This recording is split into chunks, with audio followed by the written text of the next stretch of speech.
Un exercice que j'adore donner et qui marche extrêmement bien avec les enfants et les jeunes.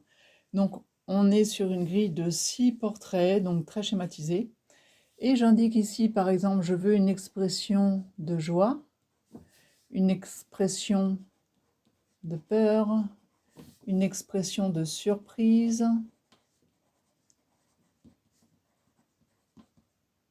une expression de rire, une expression triste et une expression de fatigue. Alors, sans rester trop collé aux emojis dont on a l'habitude, on va venir marquer simplement les axes verticaux, les axes horizontaux. Je demande toujours de placer la ligne pour voir si tout le monde comprend bien les proportions. Donc on vient placer la ligne des sourcils, du nez, du menton, du départ de cheveux. Donc sourcils, nez, menton, départ de cheveux, sourcils, nez, menton, départ de cheveux, sourcils, nez, menton, départ de cheveux, sourcils, nez, menton, départ de cheveux. Voilà. Et il va falloir jouer sur les expressions. Donc, il faut tenir compte des yeux. Quels sont les mouvements des yeux? Quel est le mouvement au niveau du nez, des sourcils, ce que ça impacte au niveau des sourcils, la bouche. Et à partir de ce moment-là, les personnes qui font cet exercice se rendent compte qu'il faut déjà faire sur son propre visage les mouvements pour comprendre comment la bouche, le nez et les lèvres, tout bouge. Donc si je reste sur une expression de joie, je vais avoir un œil qui va être un petit peu fermé parce qu'on est content. Donc si j'avais... Voilà, on est content, on peut insister sur les plis ici. On ne va pas avoir tout l'œil, on peut même avoir juste une partie. Les sourcils vont être rehaussés. Comme le visage va sourire, on va avoir un nez qui va être un peu élargi. Et là, on va dessiner la lèvre du haut qui va être assez tendue.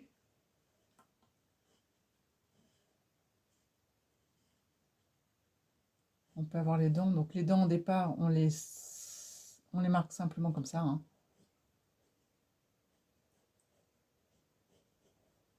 Donc, je peux noircir ici. Voilà, donc j'ai...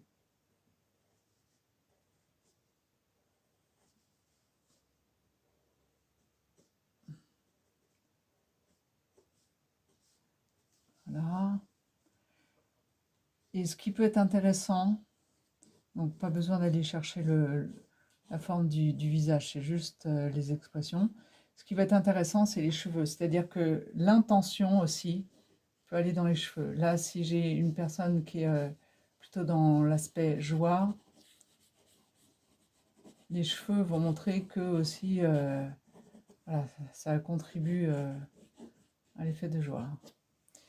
Alors, pour la peur, si on observe la peur, il y a différents degrés, comme bien sûr, mais on va avoir des yeux assez ouverts devant ce qu'on voit ou ce qu'on entend. On va avoir une expression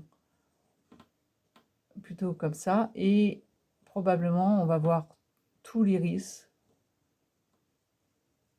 La pupille peut être un peu plus dilatée. Du coup, les sourcils vont être un peu plus hauts. Comme la bouche va être ouverte, probablement, le nez est fin. Et la bouche ouverte, comme ça va faire comme un O. Donc on va voir encore une fois les dents.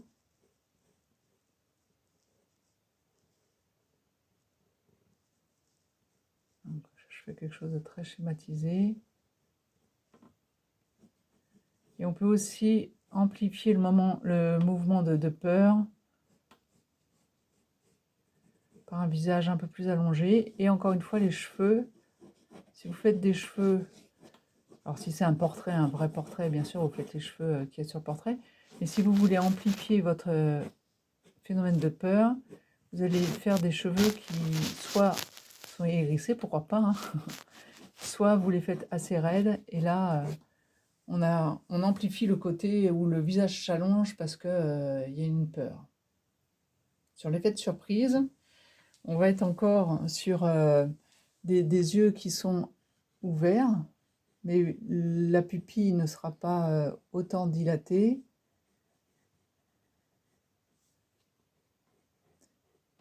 Et l'iris, on va voir quand même juste une partie de l'iris.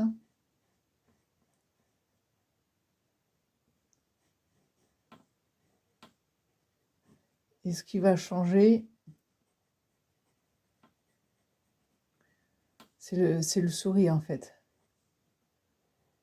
Donc on peut accentuer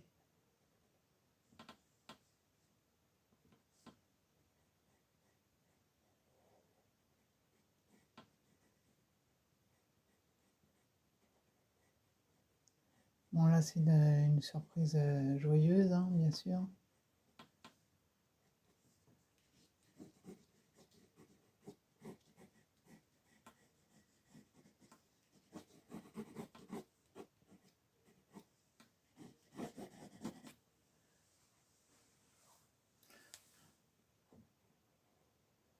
Et si on veut amplifier l'effet surprise, dans ce cas-là, les dents vont être à peine visibles.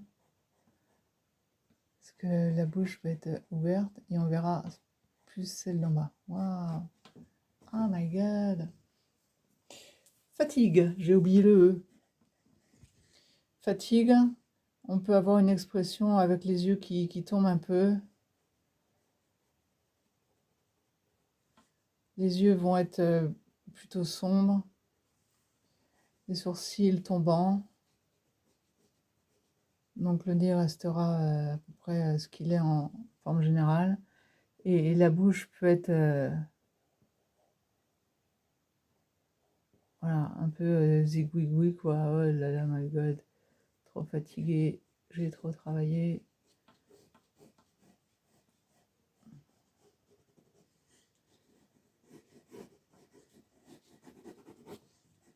Bon là c'est une expression de fatigue un peu triste. Triste, on peut enchaîner où on va encore amplifier ce côté de la paupière qui tombe.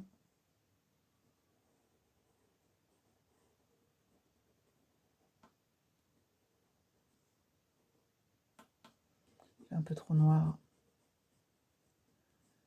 Et là, la bouche n'est pas forcément ouverte, par contre elle va tomber un peu.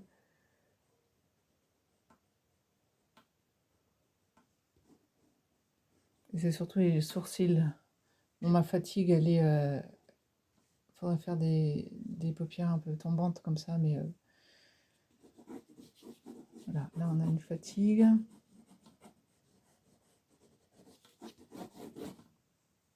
Et le rire. Donc le rire, ça va contrebalancer. C'est un peu la même chose. La fatigue, elle est triste et la tristesse est fatiguée. Le rire, donc on peut même avoir des yeux quasiment fermés. Mais là, on va venir marquer les traits de joie. On va pas voir les yeux. Le nez va être assez dilaté parce que la bouche va être grande ouverte.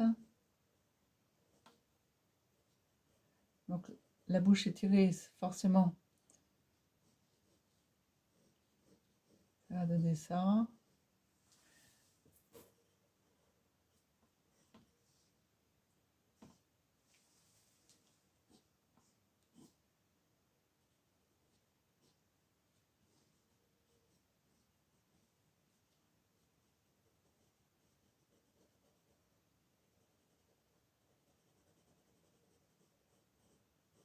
Les deux lèvres vont être très détendues. Et il y a les joues aussi. J'exagère un peu les joues là.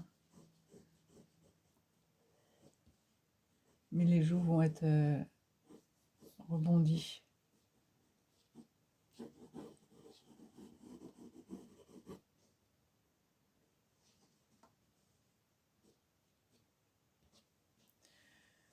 Voilà.